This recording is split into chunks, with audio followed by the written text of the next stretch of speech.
quiero repetir algo que es tan importante. La importancia de la iglesia local y la importancia del ministerio del pastor o de los pastores de una iglesia local, ¿no? Algunos jóvenes tienen sus héroes en el internet y no es pecado escuchar a una persona en el internet.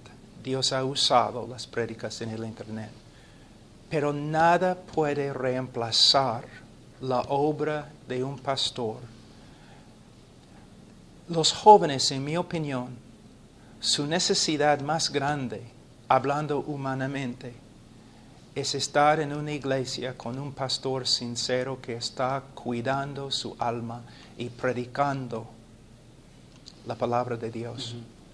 Y cuando nosotros escuchamos un conferencista que va a predicar un mensaje, es posible que él ha estudiado un mes para su mensaje, ¿no? Pero el pastor está predicando 2, 3, 4 sermones a la semana y enseñando clases de discipulado. Entonces, necesitamos darnos cuenta que estamos hablando de dos cosas totalmente diferentes. Y no debemos juzgar las prédicas del pastor, ¿no?, en base de algunas prédicas en el internet o en una conferencia. Mira, en mi opinión, y de verdad es mi opinión, creo que tengo una base bíblica, pero es mi opinión que la persona más importante en el reino de Dios es el pastor de la iglesia local. Y va a ser el hombre que ha llevado a cabo su ministerio con fidelidad, también va a ser el hombre más recompensado. No es el hombre más famoso en el internet. Puede ser el pastor desconocido ministrando en una iglesia de 20 personas en la selva del Perú. ¿Me entiendes? Es muy importante. Y todos los jóvenes, yo siempre, cuando ellos vienen a mí, estoy predicando y los jóvenes se me acercaron, yo siempre les he dicho o les he preguntado, ¿cómo se llama tu pastor? ¿En qué iglesia estás ministrando? ¿No? Y lamentablemente muchos jóvenes no me pueden contestar. Y nunca van a crecer a la madurez a menos que se dediquen a una iglesia local con un pastor bíblico. Eso me lleva a una pregunta también, que me considero bastante importante. Ya un cristiano reconoce su condición, está entendiendo cada vez más el Evangelio, está creciendo casi, podríamos decir así, por su propia cuenta. Y se comienza a abrir los ojos y comienza a ver que en su iglesia las cosas no andan bien, que ya no es lo que, a la luz de las Escrituras, no es una iglesia bíblica. ¿Cómo puede, qué pasos debería seguir? Primeramente, el joven, antes que él cuente las fallas en su pastor y la iglesia, él debe mirar dentro y contar las fallas en su propia vida. Él debe también reconocer que todo lo que hacemos debemos hacer con amor. Y si su motivación es orgullo y no amor, él debe callarse. Ahora,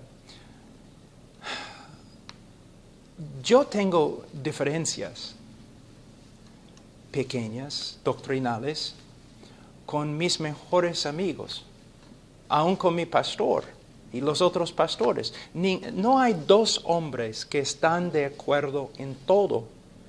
Entonces tenemos que practicar misericordia y esperar que otros practiquen misericordia con nosotros. Hay diferencias que no deben resultar en divisiones. Pero sí hay diferencias que deben, pero son los fundamentos de la fe cristiana. Yo no voy a una iglesia donde están negando la deidad de Cristo. Yo no voy a una iglesia donde los pastores pasan por alto el pecado y no practican la disciplina. Tampoco voy a ir a una iglesia donde el pastor solamente se para en el púlpito criticando a los demás pastores porque no tienen buena teología. Entonces, el joven, si tiene un problema, él debe estudiar la Escritura y orar y pasar un tiempo simplemente esperando, escudriñando las Escrituras. Si tiene un problema, él debe ir al pastor. Él no debe ir a otros hermanitos en la iglesia, porque es lo que un lobo hace. Él debe ir al pastor y debe ir con respeto, con humildad y con bastante amor. Y si al final el hombre o el joven piensa en buena conciencia que no puede quedarse en la iglesia, si no es un asunto de herejía, él simplemente debe pedir permiso de los pastores para que vaya a otra iglesia. Y no debe hacer un escándalo. Y mira, hay una cosa. Yo soy miembro de una iglesia. Los dos pastores son más jóvenes que yo. Pero yo me someto a mis pastores y les trato con bastante respeto. Y cuando yo tengo quizás un desacuerdo o un problema, yo voy a ir a ellos, pero con bastante reverencia y respeto. ¿Me entienden? Y el joven tiene que hacer lo mismo. Él no debe ir a otros jóvenes. Eso es lo que pasa mayormente, ¿no? Un joven comienza a escuchar un predicador en el internet que está diciendo quizás algo muy bíblico, quizás. Y él muestra a los otros jóvenes. Y todos ellos comienzan a decir, wow, lo que él está predicando no se encuentra en nuestra iglesia. Entonces comienzan a comunicarse con otros jóvenes y otras personas. Y casi nunca van directamente a los líderes. Demuestra una falta de integridad. Es algo antibíblico. Si tienen un problema, deben ir directamente a los pastores. Si no es un asunto de herejía, entonces, si los dos grupos llegan a la conclusión que deben separarse, deben hacerlo sin causar un escándalo. Yo alabo al Señor, yo doy gracias al Señor por la obra que Él ha hecho en Latinoamérica. No en los últimos 10 años, no en los últimos 20 años, pero en los últimos 80, 100 años. Y los hombres y mujeres que han servido al Señor con bastante fidelidad. Y es increíble porque hay pastores más jóvenes ahora, ¿no? Que están viendo bastante fruto. Pero tienen que darse cuenta que su fruto es el resultado de pastores peruanos, dominicanos, argentinos, que trabajaron años y años y años sin ver mucho fruto. Como por ejemplo, tu mismo padre, ¿no? Que ahora tiene ¿cuántos años? Tiene 86. ¿Y cuántos años sirviendo al Señor? Bueno, 85. Él estuvo trabajando hasta hace unos 10 años como pastor. Sí, pero en toda su vida, ¿cuántos años? Difícil calcular eso.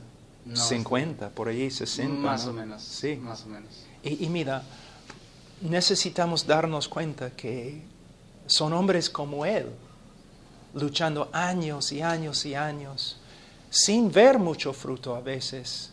Batallas, pero ahora en Latinoamérica hay bastante fruto.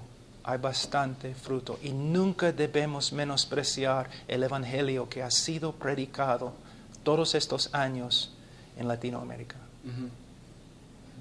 Bueno.